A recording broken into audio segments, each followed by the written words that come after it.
하나님은 지금 우리를 부르시고 계신다.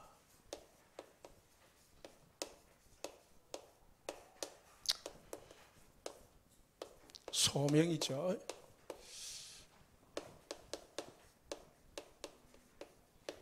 하나님이 우리를 부르시고 하나님이 우리를 쓰시기 위해서 부르셨다 했습니다.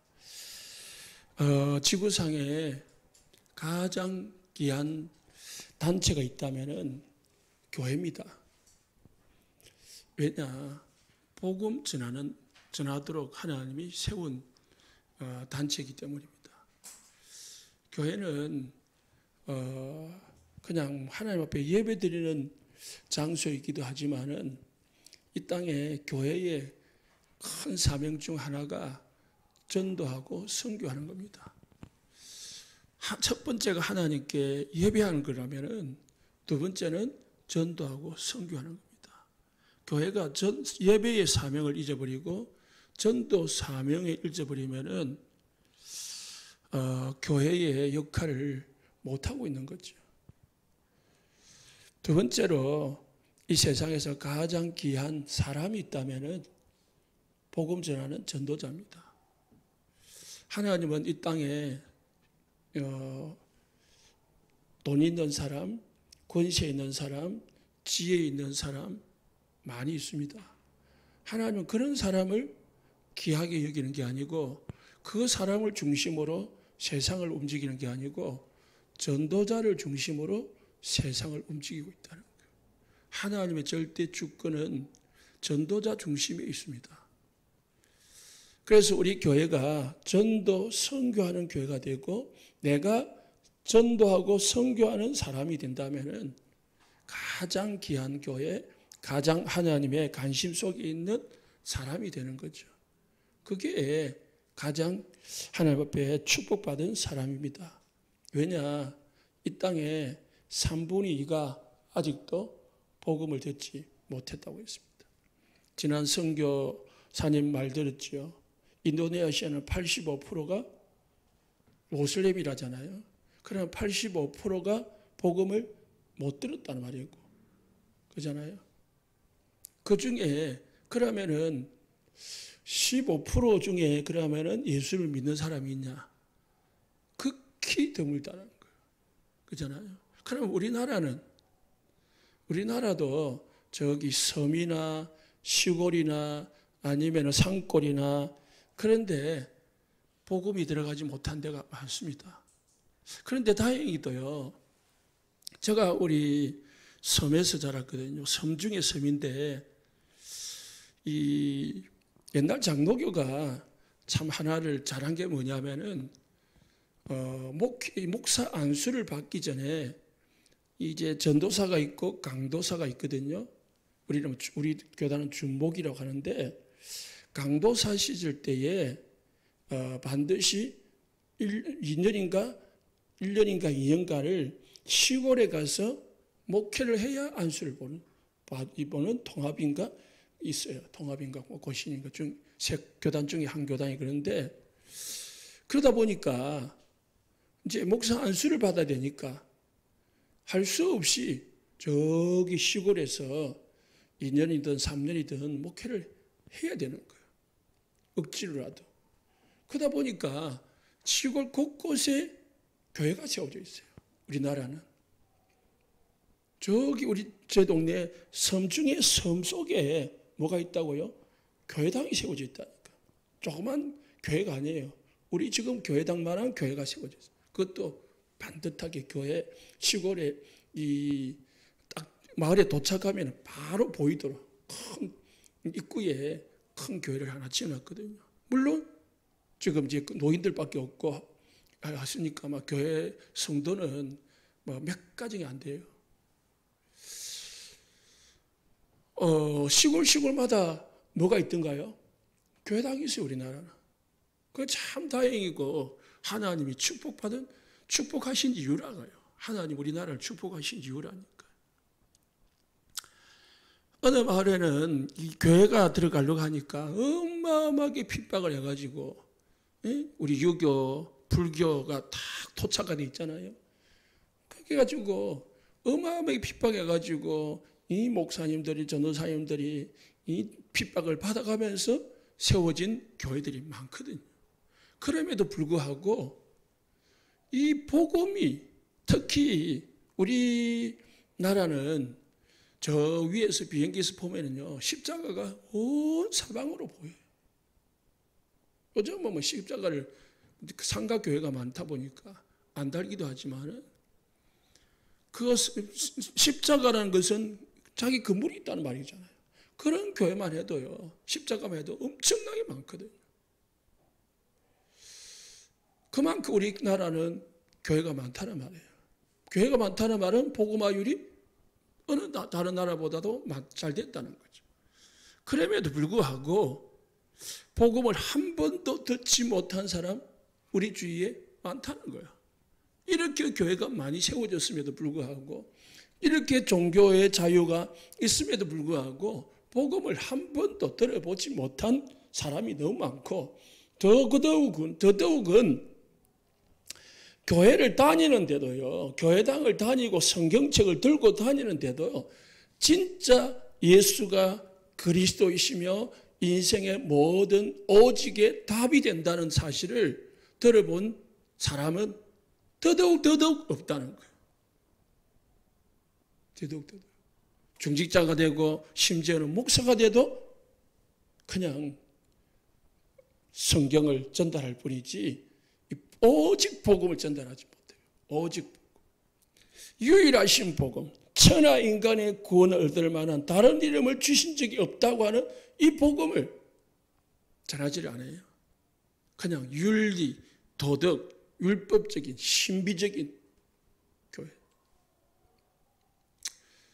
전에 권사님이요, 중국에서 뭐 이상한 유튜브가 있다면서 주시더라고요. 보내주시던데 보니까 완전 그냥 뭐 세상 말로 뭐 발작을 하는, 누워가지고 울고 한정만 귀신 들린 것처럼 내가 표현을 못 하겠는데 어쨌든 뭐 온 정신을 부둥켜 안고 울고 누워서 뒹굴고 뭐 애기들 억지 부리는 거 있잖아요.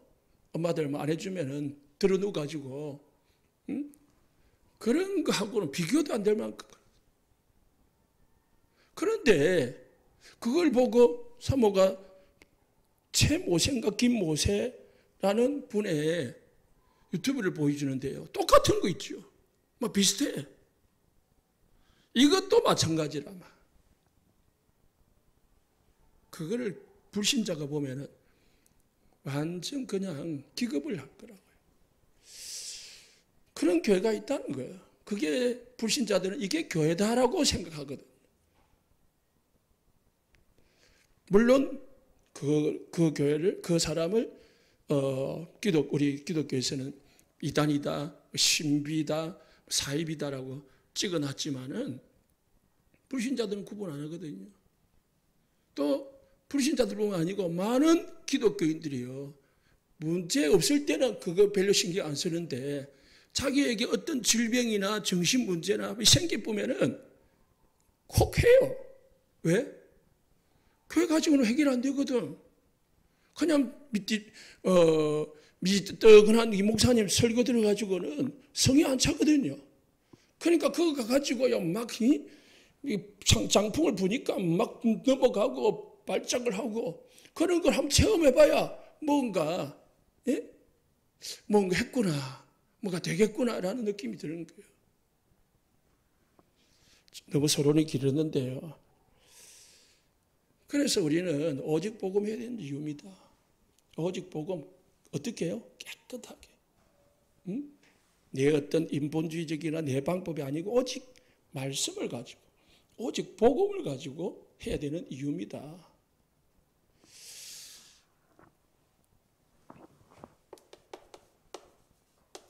하나님이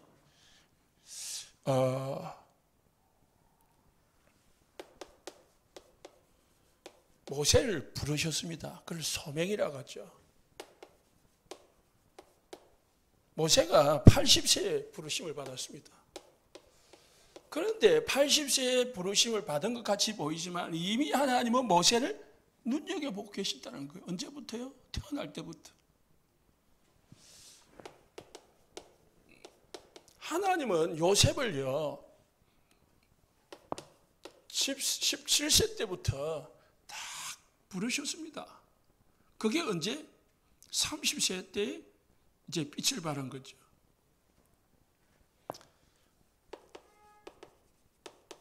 다윗을 하나님께서 양무리에서, 쉽게 말하면 양치기 할 때에 하나님이 다윗을 어릴 때에 다윗을 딱 부르셨다고 했습니다.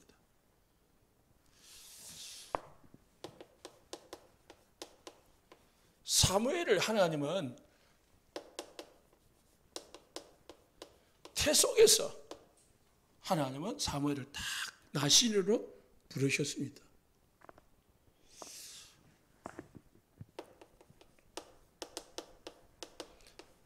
예수님은 제자들을 이 고기 잡고 어부 시절에 제자들을 부르셨습니다. 그러니까 자원한 게 아니라 사실 보면 이 사람들이 그냥 처음부터 막 은혜를 받고 막 자원해서 내가 하나님의 일을 하겠다라고 한 게 아니고 하나님이 이 사람들을 다 지명하시고 택하시고 그리고 어느 날 부르신 거예요. 부르셨는데 좀 공통점이 뭐냐면은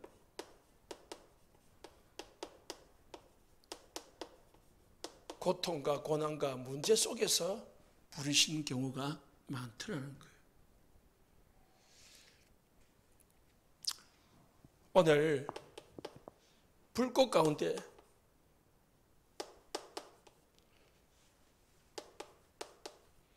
모세를 부르셨습니다.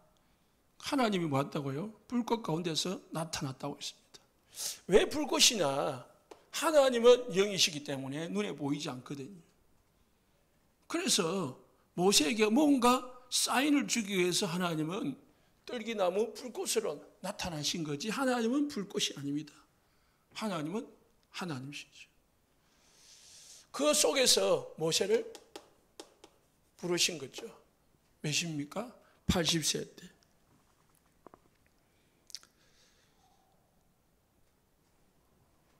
우리가 하나님의 소명을 하나님의 일이죠. 일을 위해서 우리가 말하면 전도, 선교를 위해서 하나님이 우리를 부르셨는데 모세를 부르셨는데요. 소명 이전에 뭐가 있냐면은 하나님을 만나는 사건이 먼저 있어야 됩니다.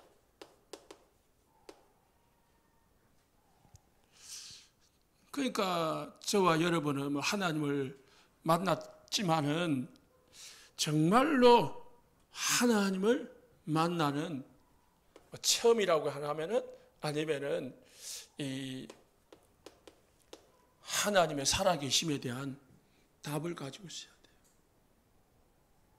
신앙생활이 왜 안 되느냐? 하나님을 그냥 이 꿈속에나 아니면 상상 속에나 어떤 소설 속에 있는 것처럼 실제로 안 믿는 거예요. 실제 지금 나와 함께 하시는 하나님으로 안 믿어지는 거지. 그게 신앙생활의 실패가 되는 거고 그리고 신앙생활이 안 되는 겁니다. 반대로 말하면 신앙생활의 모든 시작은 하나님과 만남의 축복 속에서 다 이루어지는 겁니다. 그래서 성경에는 함께라는 임마누엘이라는 위드라는 단어 진짜 중요한 거죠. 저와 여러분이 정말 하나님을 만나냐? 정말로 내가 지금 하나님의 살아계심을 믿느냐? 가 믿어진다면은 내가 그 속에 하나님의 살아계심을 믿는 믿음부터 먼저 회복해야 되겠죠. 하나님이 지금 나와 함께 하신다는, 하나님이 지금 내 모든 인생 문제를 안다는 그 믿음부터 회복해야 되겠죠. 저나 여러분은 마찬가지입니다. 그런데 우리가 어느 날 하나님을 만났지만 순간순간 뭐예요? 살아가는 동안에 사건 속에서, 일들 속에서 이걸 놓치고 살거든요. 하나님의 살아계심을 그냥 잊어버려요. 그냥 내가 주인이 되고 내가 나를 위하여, 육신을 위하여, 그냥 오직 성공을 위하여 살아가거든요. 하나님을 위하여 산다? 하나님의 뜻이 무엇인지, 하나님이 원하시는 거 뭔지, 하나님이 나에게 기뻐하시는 것이 뭔지를 전혀 생각 없이 그냥 막 사는 거예요. 이것만 우리가 되어진다면 다른 거는 절로 되어지는 거겠죠. 누림이 되어지고, 그리고 전달이 되어지고. 그래서 하나님은 이런 사람들을요, 어떻게 해요? 문제 속에 넣어가지고요. 갈등 속에 넣어가지고 부르시기도 합니다. 이건 고통이죠, 사실은. 안 믿으니까. 그런데 하나님은 여기서 부르심이 없지만은 이 사무엘이나 이 다윗이나 이런 사람은 그잖아요. 고통 속에 부르심을 아니에요. 또 반대로 모세도 요셉도 고통 속에서 부르심을 받은 것 같이 보이지만은 하나님은 문제를 주신 이유는 모세를 어디에요? 왕궁에서 빼내기 위한 방법이라. 요셉을 어디로요? 애굽으로 보내기 위한 방법으로 또 문제를 허락하시기도 한 거죠. 하나님은 모든 계획을 전도 선교에 맞추고 계시다는 거예요. 왕국에 있으면은 하나님의 계획하고는 상관없이 오직 그냥 애굽의 왕자로 잘 먹고 잘 살고 출세하고 그렇게 사는 게 유일한 목표가 되는 거죠. 하나님은 그거 버리라는 거예요. 나는 그걸 위해서 태어난 게 아니다라는 거예요. 하나님은 뭐예요? 이스라엘이 지금 400년 동안 종이 되어 있는데 거기서 뭐예요? 빼낼 일꾼이 필요한 거예요. 거기에 쓰일 하나님의 사람이 필요한 거예요. 빼내는데. 그래서 하나님은 모세를 태어나게 하셨고 그리고 부르셨고 그런 과정을 겪게 하신 거죠. 애굽을 보고만 해야 되는데 지금 애굽에 대한 이 생각을 가진 사람이 아무도 없어요. 요셉도 애굽에 대해서 전혀 모르고 그래서 뭐예요? 애굽으로 강제로 보낸 거예요. 거기서 보디발 장군의 집에서 경제를 배우게 만들고 인간관계를 배우게 만들고 감옥에 가서 정치를 배우게 만들어 가지고요. 어디를? 총리로. 총리인데 뭐예요? 쌀 파는 총리로 만들어요. 쌀 파는 총리로 만든 게 아니고 하나님은 가뭄을 통해 가지고요. 전 나라가 애굽으로 모여들도록 만드셨거든요. 그 가문도 흉년도 뭐예요? 하나님이 사용하신 방법 중에 하나라. 뭘 위하여? 전도, 선교, 세계복음화를 위하여. 그리고 어떤 사람은요, 이 문제 없이 그냥 하나님의 성령으로, 감동으로, 성령의 역사로 하나님을 만나는 사람이 있습니다.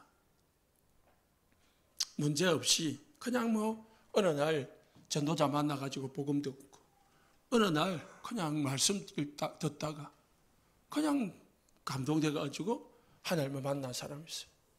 이 사람이 진짜 축복이죠. 이런 사람이. 어쨌든 하나님은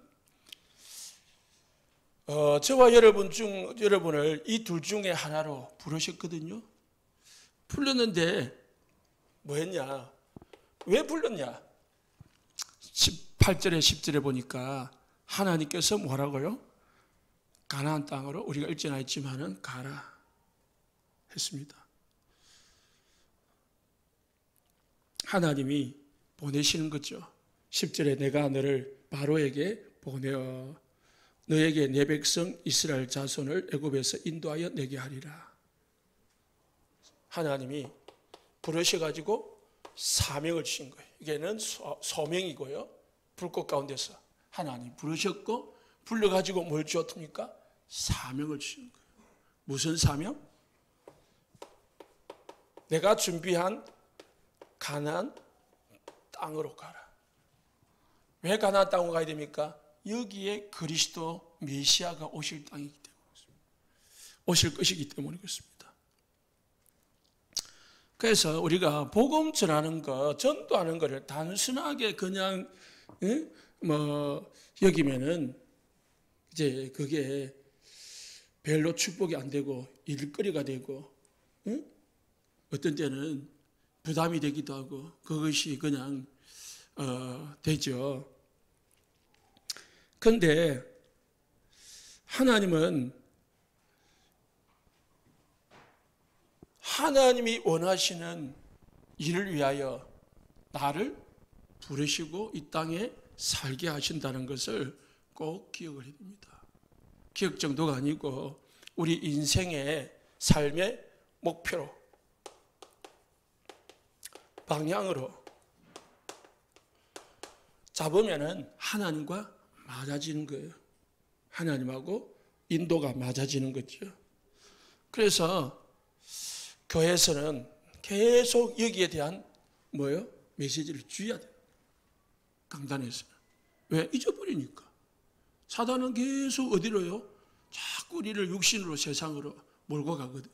그러면 교회에서는 이걸 방향으로 만들어줘야 되는 거예요. 교회가, 목사가. 그래서 우리가 전도는요, 어떻게 해야 되느냐. 사실 전도 선교는 일심으로 해야 돼요. 그냥 취미 삼아 그냥 복 받으려 그런 게 하는 게 아니고요. 정말로 다 일심으로 해야 돼요. 전심으로 해야 됩니다. 모든 마음을 다담아가지고 전부를, 내 마음의 전부를, 내 생각의 전부를 여기에 두면은 우리는 정말 하나님 앞에 축복을, 쓰임을 받을 수 있습니다. 하되 어떻게 돼요? 지속으로 해야 돼요. 언제까지요? 하나님 앞에 부르심을 받을 때까지, 하나님 앞에 설 때까지 이걸 해야 돼요. 그러니까 이게 취미로 하는 게 아니에요. 내 어떤 그냥 내 만족을 위해서 하는 게 아닙니다.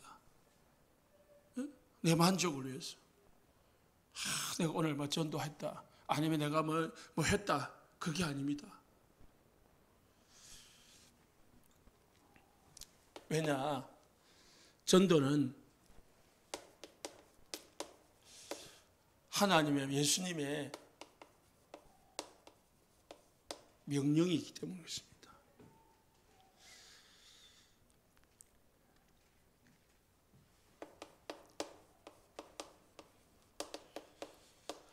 모든 민족으로 했습니다.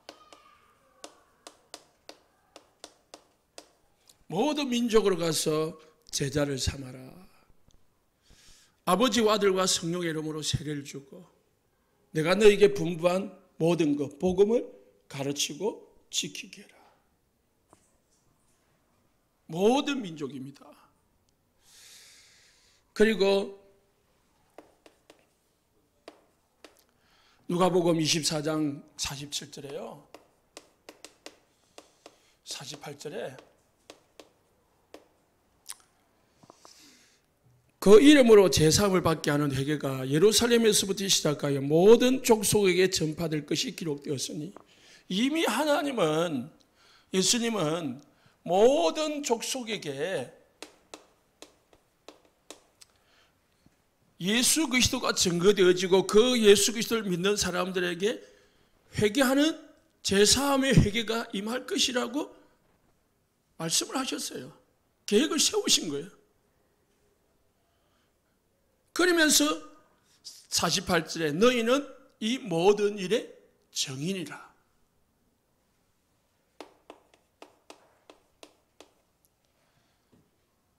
보세요.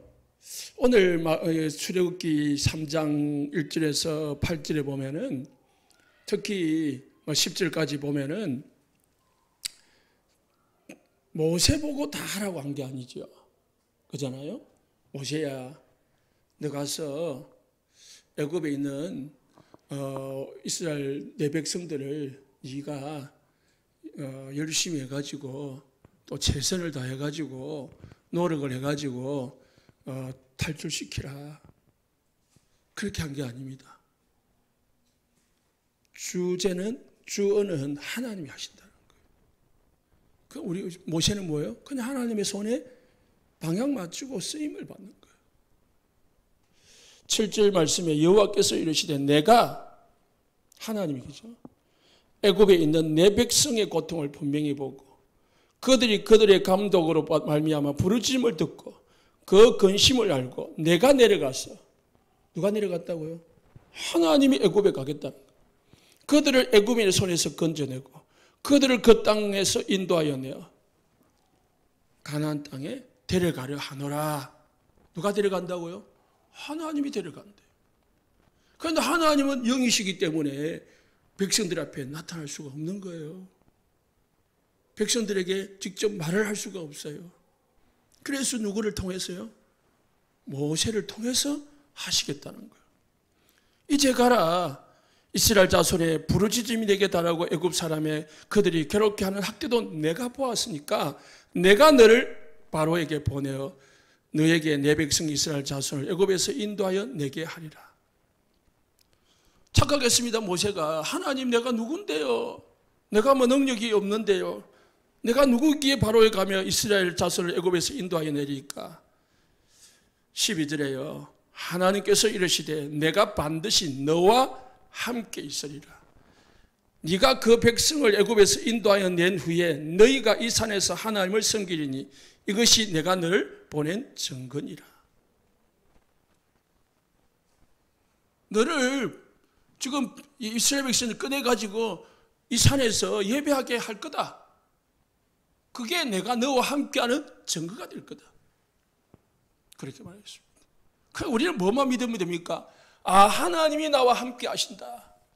이거 믿고 하나님께 방향만 맞추면, 하나님 원하시는 방향만 맞추면, 거기에 일심전심지속을 하고 있으면, 마음을 담고 있고 생각을 담고 있으면 하나님이 나를 사용하시겠다는 거예요. 그래서 우리가 뭐가 필요합니까? 기도가 필요한 거죠. 내가 하는 게 아니니까 하나님이 하시니까 기도가 필요한 거고. 예수님이 그래서 뭐예요? 오직 성령이 너에게 임하시면 너희가 권능을 받고 했거든요. 정인이 되리라 했습니다. 성령 임하시면이 중요한 거예요. 임하지 않으면 뭐예요? 정인이 될 수가 없어요. 성령이 임하려고 하니까 뭐가 필요한 거예요? 기도가 필요한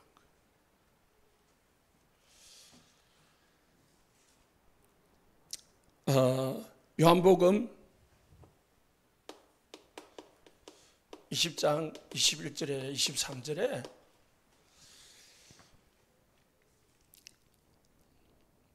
아버지께서 나를 보내신 것 같이 나도 너희를 보내노라. 누가 보낸다고요?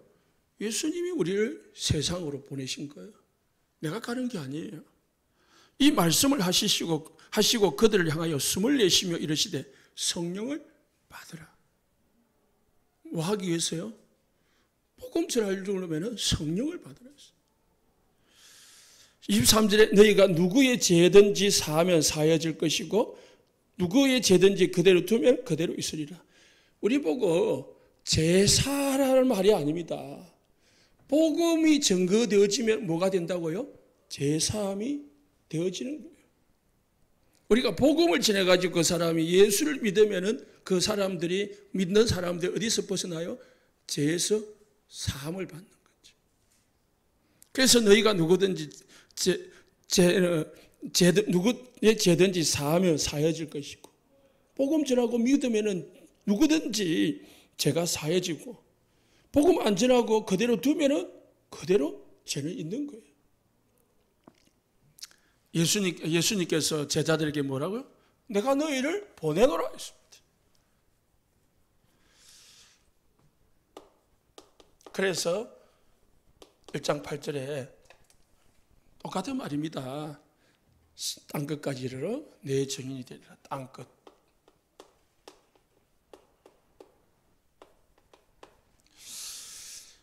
마태복음 24장 14절에 모든 민족에게 복음이 증거되어지야 끝이 오리라. 모든 민족이. 고린도전서 9장 16절에서는요. 왜 복음을 전해야 되느냐? 내가 복음을 전할지라도 자랑할 게 없다. 왜? 내가 부득불 할 일임이라. 내가 복음을 받았으니까, 내가 복음을 가졌으니까 복음 전하는 일은 당연한 거다. 그래서 복음이 없는 사람은 전도 대상자고, 복음 가진 사람은, 모든 사람은 전도자입니다. 제가 여러분들이 복음을 가졌더라면 복음 전하는 전도자의 사명을 감당하시기 바랍니다. 만일 복음을 전하지 아니하면 내게 화가 있을 것입니다. 그래서 복음을 전하는 것은 자랑할 게 아니고요.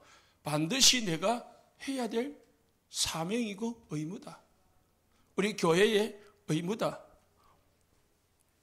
의무인데 하나님이 일이니까 하나님이 먹을 거, 입을 거, 쓸 거 염려하지 않도록 축복을 하시는 거죠. 그래서 왜 복음을 전해야 되느냐? 사실상 인간은 복음을 왜 전해야 되느냐? 모든 인간은 방황하고 있다. 영적으로 거지 상태다. 영적입니다. 영적으로. 마태복음 9장 36절에 예수님이 이스라엘 백성들의 무리를 보시면서 목자 없이 무리를 보시고 민망히 여기시고 이런 저희가 목자 없는 양과 같이 고생하며 유리함이라. 목자가 없어가지고요. 복음 전해주는 사람이 없어가지고 영적 거지 상태인 거예요. 그냥 유리하고 방황하고 고생하고 있는 거예요. 영적으로 짐진자라고 있습니다. 무거운 짐을 지고 있습니다. 마태복음 28장 11장 28절에 수고하고 무거운 짐자들아 있습니다. 다 내게로 오라. 내가 너희를 쉬게 할 것이다. 만일 우리가 복음을 전하지 아니하면은 사람들은 평생 그냥 자신도 모르게 운명에 무이게 운명의 짐 그리고 죄의 짐, 이 사단의 짐 속에서 벗어나지를 못하는 거예요. 그래서 사도행전 10장 38절에는 사람들이 사단에게 눌려 있다고 했습니다. 그냥 눌려 있습니다. 무거운 짐을 지고 그냥 사단에게 눌려 있는 거예요. 빠져나오지를 못해요. 헤어나오지를 못해요. 늘 힘들어요. 고통 속에 살 수밖에 없는 거. 그래서 영적으로 노예입니다. 사단에 잡혀 있으니까 노예라. 그래서 시키는 대로 살아갈 수밖에 없는 겁니다. 에베소서 2장 2절에 그때에 너희가 그 가운데 행하여 이 세상 풍속을 쫓고 공중 근세 잡은 자를 따라다녔으니 시키는 대로 하는 거예요.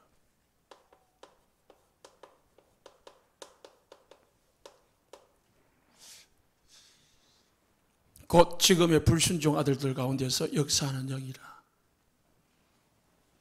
사단의 죄의 노예로 살아갑니다. 그래서 우리가 복음 전해질 이유입니다. 복음 아니면은 여기서 빠져나올 수가 없다는 거죠.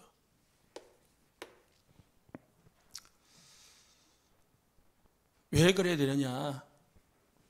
인간은 서론에 있지만은 하나님을 만나야 되고 하나님만 참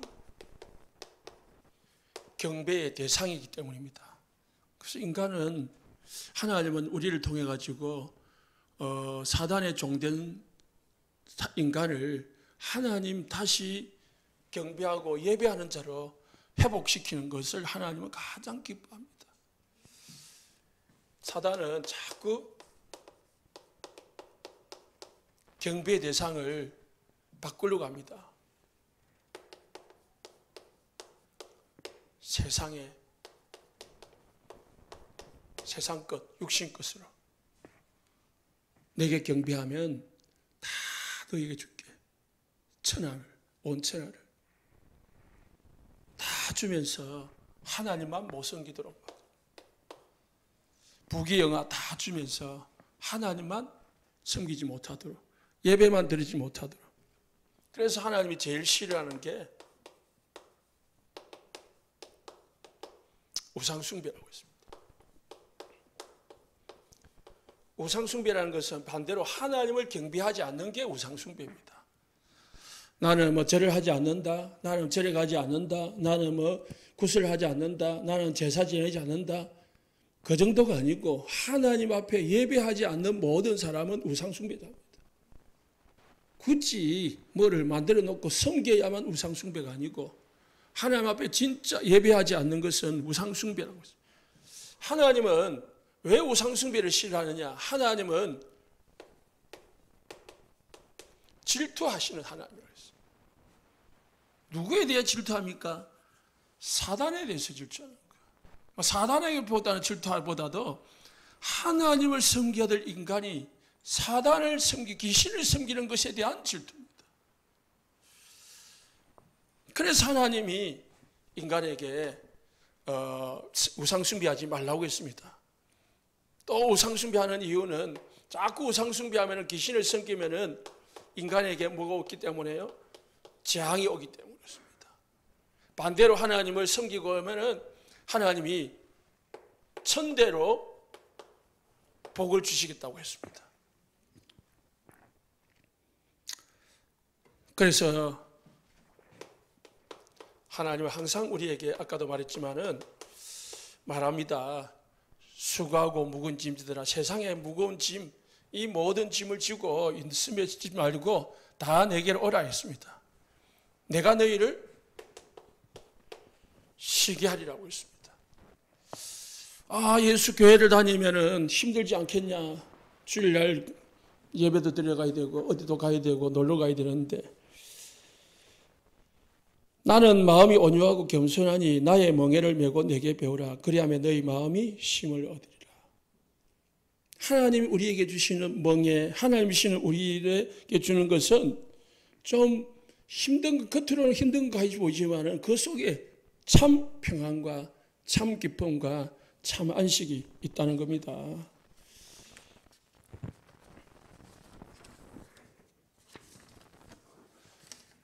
그래서 결론입니다.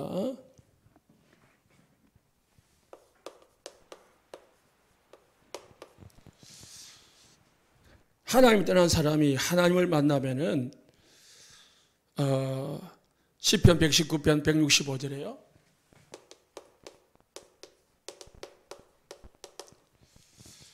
그 사람에게 장애물이 평안이 있고 장애물이 없을 것이라고 했습니다. 하나님을 진짜 만난 사람.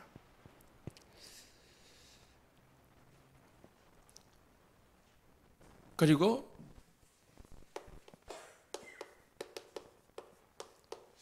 무엇이든지 기도하면은 다 받을 건데 기쁨이 충만하리라고 했습니다. 뭐가요? 평안, 기쁨이 충만하리라 했습니다. 그리고 골로새서 4장 2절에요.